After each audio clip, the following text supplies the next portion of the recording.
ผลงานที่ว่าได้ซ้ำนี้ก็ถือว่าเป็นดีอกดีใจหลายพอได้ความช่วยเหลือจากพ่อแม่ลูกศิษย์และครูบาอาจารย์และก็คณะกรรมการทุกท่านที่ให้ความร่วมไม้ร่วมมือนำพร้อมด้วยทั้งผู้สอนผู้เวียงกับที่ว่ามาเฮ็ดให้ผลงานนี้เกิดขึ้นด้วยก็ย้อนทุกท่านที่สละเวลาและเหือแห้งมาร่วมกันหวังว่าในอนาคตข้างหน้าจะมีทานผู้สนใจและก็สละเวลามาซอยให้โรงเรียนเฮานี่ในอนาคตข้างหน้าสืบต่อไปอีกการเปิดโรงเรียนครั้งนี้เพื่อความสำเร็จแล้วก็หวังว่าท่านจะไม่ให้ความช่วยเหลืออีกในภายข้างหน้าอันนี้มีความภาคภูมิใจหลายที่สุดที่ได้เห็นลูกหลานที่ได้มีโอกาสได้รู้จักกับวัฒนธรรมและก็ขอแสดงความรู้บุญคุณและขอบอกขอบใจนำยะนางผู้เวียงที่ได้ทุ่มเทเพื่อแห้งทุกสิ่งอย่างและถึงกะลาเวลาอันพิเศษของเพิ่นได้มาศิษย์สอนและถ่ายทอดวัฒนธรรมของลาวเฮาไปยังเยาวชนนี่ก็เป็นความภาคภูมิใจและก็ปลาบปลื้มใจหลายที่สุดในส่วนตัวของข้าพเจ้า I firmly believe that the root of all understanding for all peoples, not just the American people, are the understanding of different cultures. And a lot of people think that we are so different, but we are not. We are the same. We may speak a different language, we may do different cultures, but we are all one people all over the world. I would like to introduce our program for the summer cultural school that Wat Buddha Bhavana have invented for the first time at the temple, and we hope that in the future we will have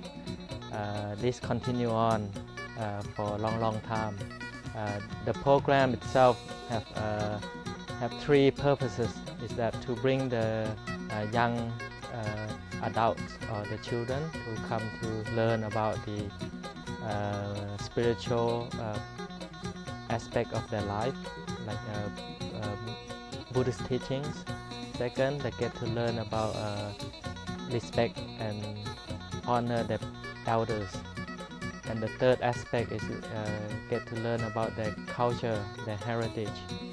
the Lao culture. This will bring about the self-esteem and self-confidence into their life. And Wat Buddha Bhavana would like to support this with your help, that one day that you can come and support the children and also can help to contribute to this program, and hope that you can help in some way. I rejoice with everybody for watching. Thank you very much. จากประสบการณ์จัดโครงการเปิดสอนศีลธรรมวัฒนธรรมลาวในภาคฤดูร้อนปีนี้ได้เฮ็ดให้ทางคณะบริหารงานวัดทุกคนได้ทอดถอนเอาบทเรียนไว้หลายอย่างซึ่งจะได้นำไปปรับปรุงและสืบต่อจัดโครงการในปีต่อไปทุกคน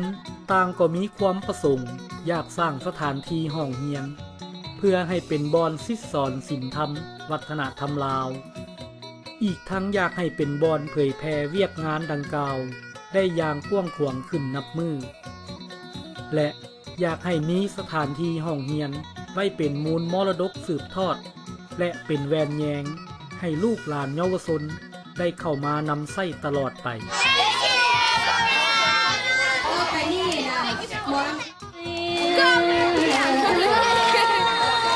People young singing and then you guys dancing.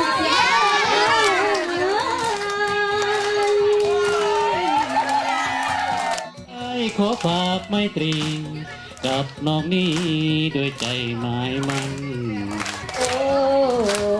บ่าวจำปาสักนี่เอ้ยน้องเกิดมาบ่เคย คนใดมาก่อน